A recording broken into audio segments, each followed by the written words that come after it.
News network जियो पाकिस्तान के लिए।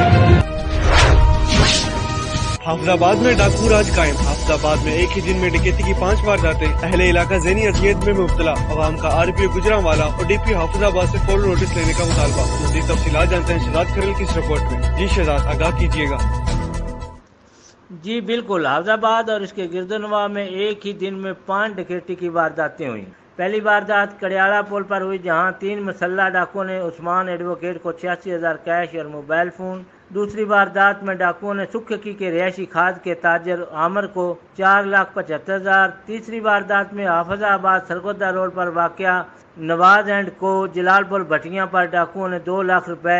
चौथी वारदात कोलो रोड पर मोटरसाइकिल सवार से 50,000 रुपये। और 5वीं वारदात में डाकुओं ने पिंडी भटियां में मेन बाजार के बिल्कुल साथ नया सवेरा मरकज के मालिक और 6 गाहकों को दिन दिहाड़े लूट कर फरार होने में कामयाब। जबकि दूसरी जानब थाना सुखकी में 6 बच्चों के बाप मजदूर रिक्शा ड्राइवर को कत्ल करके लाखों की नकदी लूट कर फरार हो गए। कैमरामैन टीम के साथ शहजाद खरल, हाफिजाबाद।